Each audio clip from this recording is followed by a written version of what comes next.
Greetings. Welcome to our next session together. Today we're going to be looking at the remainder of Genesis chapter 19. Last time we made it through verse 16.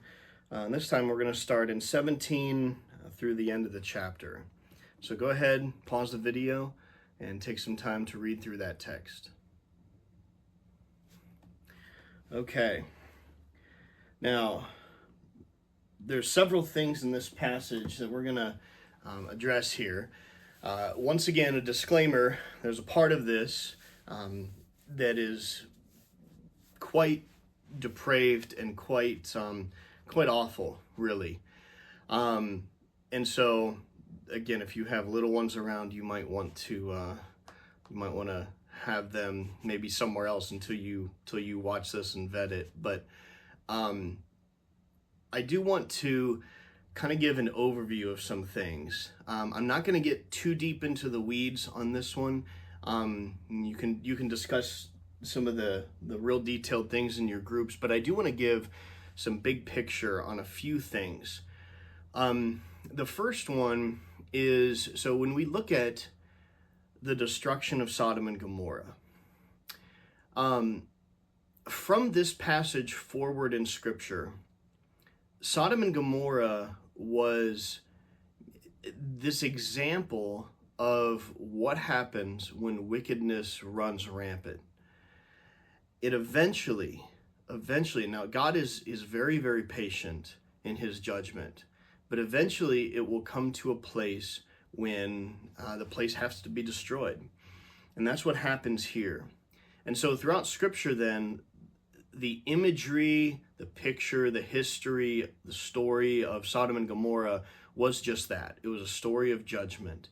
And it happened for the people in the city. It happened very, very quickly. It was so quick that there was no escaping. The only ones who did escape were quite literally drug out of the city by their hands.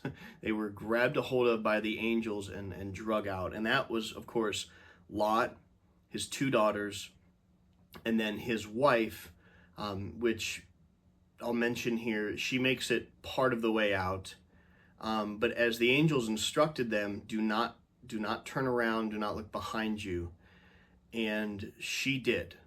And it wasn't just a fleeting glance behind her as they were leaving and as the city was being destroyed.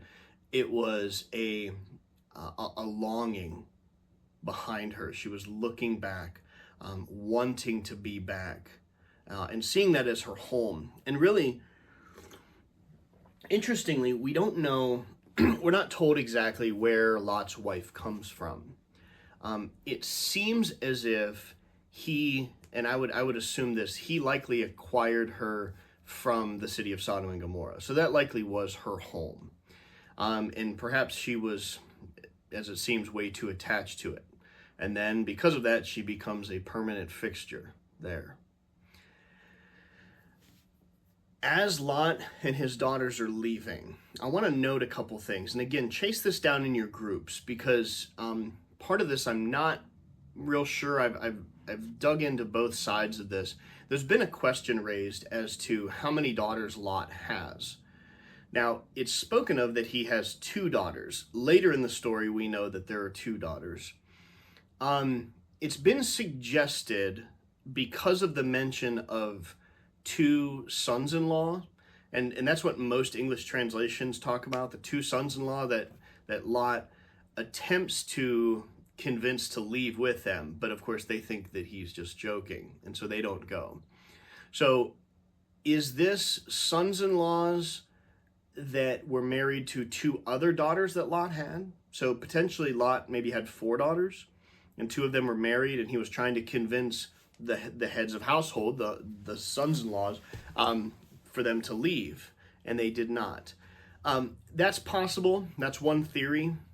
It also, might be the ones that the reason that he offers then his two unwed daughters to the crowd, which was, of course, horrible and unthinkable. But regardless, that's what he does. Or it's the same two daughters, and there's only two daughters.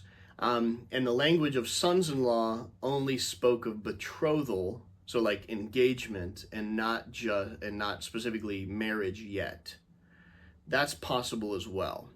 I think that's been sort of the traditional understanding of this, but think about it, dig into the text a little bit. It's not, I don't know if it's hugely significant, but we know that by the time they leave and come out of there, that there's only 2 daughters and Lot left. Now something else with the fact that Lot's wife disobeys in leaving, turns and looks behind her, longs to be back in that place, and then she is killed. It says that she was turned into a pillar of salt. And we're going to talk about that a little bit, but the implication of that then is that moving forward, Lot doesn't have a wife anymore. And that sort of sets up for this sort of incredible debacle later on, but it does tell us something, and it tells us that, you know, sin and failure in that regard does not just affect you. Like, there are long-term effects to an individual sin. It doesn't just affect you, it affects your family, it affects the community, it affects everybody. And we often don't think like that. We think of sin as being just sort of a personal thing. But the reality is it has far-reaching effects beyond us. Now, the destruction of Sodom and Gomorrah, it's been speculated, of course. I mean, this was, of course, a supernatural thing, because we look at how God is, when he's discussing with Abraham, it seems like he's deciding whether or not he's going to go through with this judgment. And so and you can look at this different ways, but the question is, what method did God use to destroy the city of Sodom and Gomorrah? Well, in fairly recent history and in archaeology, they've actually found what they believe to be Sodom and Gomorrah. And there's a few things that I think are very, very fascinating. And much of this is just secular archaeology, secular historians looking into this. And so the conclusions that even they come to about the city and its end are pretty fascinating. So now imagine this city. This was a massive city, okay? Sodom and Gomorrah was a massive place. It was very, very well fortified.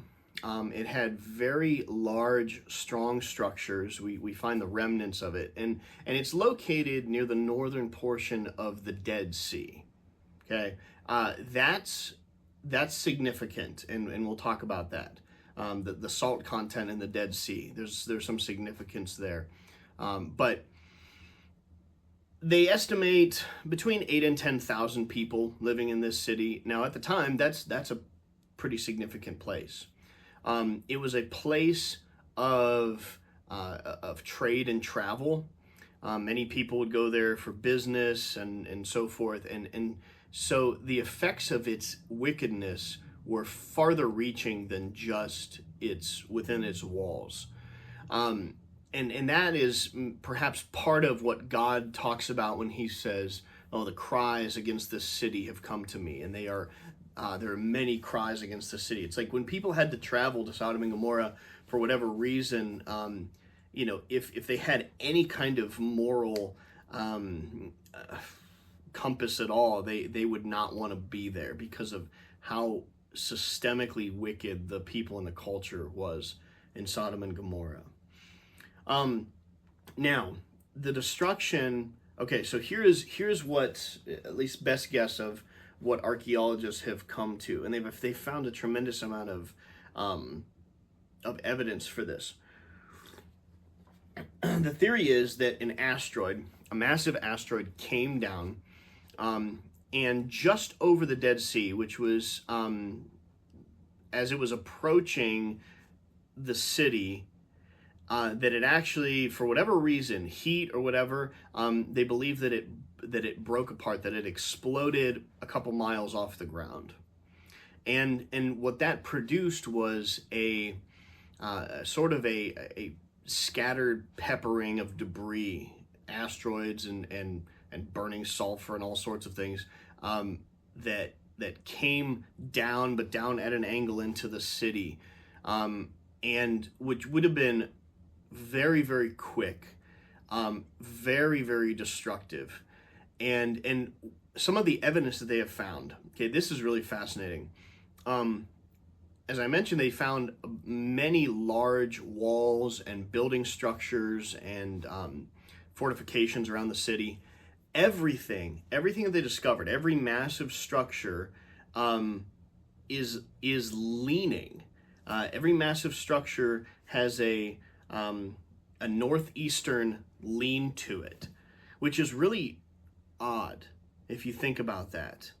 Like, so you're talking about a big area, a pretty big city, and all the structures.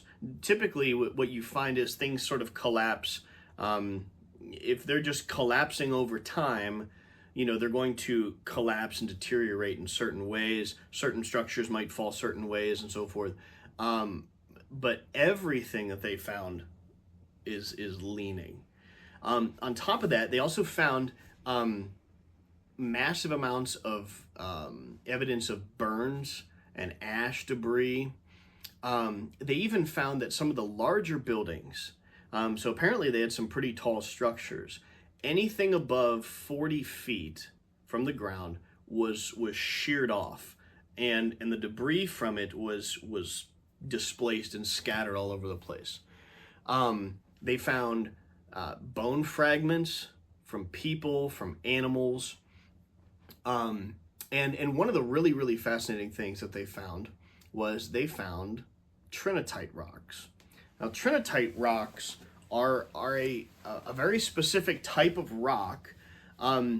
They got their name from, so if we go to 1945, okay, so 1945 AD, what were we doing in the US? Well, we were testing atomic bombs in New Mexico. And the massive amount of pressure and heat combined to produce a certain type of rock, trinitite rock. And they named it that because the name of that testing was called the Trinity test. And it produced these pieces of rock and debris that we had never seen before. And it only came about from, again, massive pressure and massive heat. We're talking like thousands of degrees. Okay, so if you take, like, say an average like house or barn fire, you're looking like 1,000, 11, maybe 1,200 degrees. We're talking 2, 3, 4 plus thousand degrees that it would take to produce this kind of rock. Well, they found some of those, actually quite a bit of it, in Sodom and Gomorrah. So again, you're talking about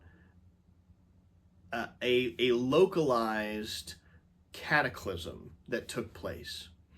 And the sulfur, now this is interesting, and there's a couple different theories on this, but if we look back in Scripture, and again, I think Scripture is not a scientific textbook, but when it talks about certain things, it of course is true and reliable.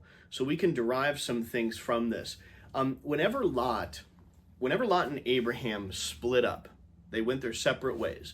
Abraham let Lot choose the direction that he wanted to go with his servants and with his livestock.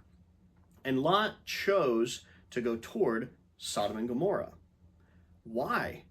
Well, if you look at the text, it's because it was actually a great place to graze and to grow things. It was very lush. And even, I believe the text even likens it to the Garden of God, or the Garden of Eden. So this is one of the things that drew Lot toward the city in the first place. It's a great place to raise livestock. It's a great place to farm and to grow things. Now, if you go there to this region, nothing grows. Nothing. And the reason for that is the salt and sulfur content in the soil does not allow the growth of any plants. This is fascinating. That means that whatever happened there, whatever cataclysm happened some 3,800 years ago, completely changed. They completely changed the region. I mean, it went from a place where you could grow a lot of things to now nothing grows there. As a matter of fact, they've tested the salt content there, and it's well beyond levels that will allow for the growth of any kind of plant. And this was something way back that people used to do whenever armies, militaries would conquer an area. If they wanted to decimate the crops and the potential of the people there to grow crops in the future, they would salt the land, and the salt would dissolve down into the ground, the soil, and you cannot grow anything. Things will not grow there. And if you think about this, it makes a lot of sense why Sodom and Gomorrah became this icon for the judgment of God, because it's almost been 4,000 years and things still do not grow there. And presumably, from the account of Scripture, things used to grow there. And because of human mismanagement, God had to judge the area, and he laid waste to it. And it is now, you could say, it is tohu vavohu.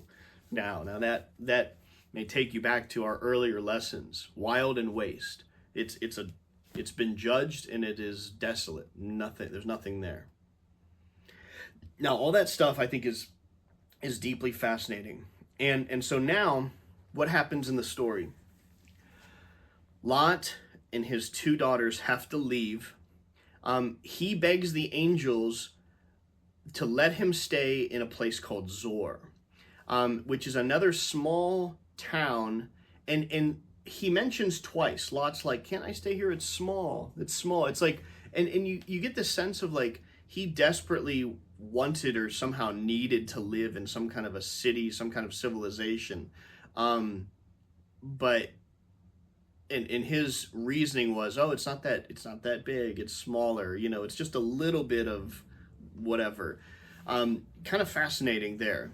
And he does stay there for a time, it seems, but then they escape. There's fear involved, and he escapes into the cave. Now, I don't know if perhaps because of the fear or whatever that just, I mean, again, if you live through something like this, just massive, sudden, cataclysmic destruction of everything, that would, I'm sure that would kind of reshape the way that you think. This is sort of a now post-apocalyptic world, sort of, in a small way that they're in. They find themselves then in a cave. Somehow, and Jewish scholars have debated this, somehow there's wine in the cave. Did they bring it with them? Or one of the theories is that this was actually a place where people had would store and keep wine while it was fermenting or something. I don't know. But regardless, they find themselves alone there in this cave, and there's plenty of wine. I'm not at all justifying any of their actions from this point forward, so understand that. Obviously, it's truly awful, but I do want to give a little bit of context. They were likely convinced that they were the only ones who survived that whole thing. Even when they left the city of Zor, it seems that perhaps they believed that the destruction was going to continue and they were all going to be dead too. And so they're at this place where they, at least the daughters or the oldest daughter, is convinced that they are the last three human beings alive on Earth. Okay, so now, again, I'm not at all justifying what they're doing, but I want you to understand that kind of despair and fear and, fill in the blank, whatever kind of thoughts and feelings there were there, that would have been massively impactful on their decisions and what they did. And so the oldest comes up with this idea that, well, if we're the last humans, we have an obligation to propagate human life. And the only way that this is possible is by them sleeping with their father and becoming pregnant by him. Of course, he would have objected to this, and so they had to get him drunk, and they did it, the oldest daughter first, and then again the next night, the youngest. They had to get him drunk. Now again, Lot is not off the hook here. He is, being the head of his household, something like this happening, you could see earlier on in the story when he is offering his daughters, which would have been these two, even if there were four, the other two were presumably married and didn't make it out. But these two daughters, he obviously did not have a very high regard for their purity, and for them as human beings, and yes, as sexual beings. He didn't protect them in that regard. He was willing to offer them to the crowd, and which was awful. And so it seemed as if, and this would have been true of the culture, that they would have just sort of used women for the purpose of procreation. That was pretty much it. And so he is embodying this, and the daughters really do not have any kind of at least high enough value of themselves, their own purity and so forth, that they somehow justify this. Now again, if you truly thought you were the last people on earth, maybe this would have been an easier trail to go down. But regardless, it's awful. It's incest. It's clearly against God's design. And later on in Scripture, when God gives the law, the Torah, he strictly forbids this. But they would have known better anyway. But regardless, this is where we are. Now, in all of this, what is God doing? And can God redeem this whole thing? And yes, of course he does. The last couple of verses, and this kind of gives a little bit of insight into these people moving forward, and their significance in the rest of the story. So the firstborn daughter bore a son to her dad, Lot. His name was Moab. He is the father of the Moabites. Okay, they're significant. We see them a lot more later in Scripture. And the younger also bore a son and called his name Ben-Amin. He is the father of the people of Ammon to this day. Later we find those people, and God tells his people don't have anything to do with them for, it was like 10 generations or something like this. They are not at all friendly to the Israelites coming into the land later on. And so there's some judgment that comes their way because of that. But now here's the redemptive part of all this. In the future, there is a woman who is a Moabite, a Moabitess maybe, a Moabite woman. Her name was Ruth. And she enters the story by marrying a man named Boaz. And this is, of course, contained in the book of Ruth. And this is beautiful because that means that this lineage, this line, God still left an opportunity for them to be a part of his story. And what comes from that union is the lineage of King David. And then, of course, down from that, the Messiah, Jesus. And so God is willing to redeem those who are willing to be redeemed. And if you've never read the book of Ruth, it's kind of a romantic tale, but it's crucially important to understand the history of the people and where, the house of David, where he comes from and his lineage. So keep that in mind, and in all of this, in all this mess, and it is a mess, God is still faithful. He is good. He is still able to work in spite of all of the human mismanagement, evil, and then the wrath and destruction that has to come because of all this. God is still God, and he is still able to work in and through that, and ultimately bring about salvation through his son, Jesus Christ. And that is an incredible thing, and sort of the light at the distant end of this dark tunnel. So, again, as usual, I wish you well in your studies, and I'll be praying for you. Thank you.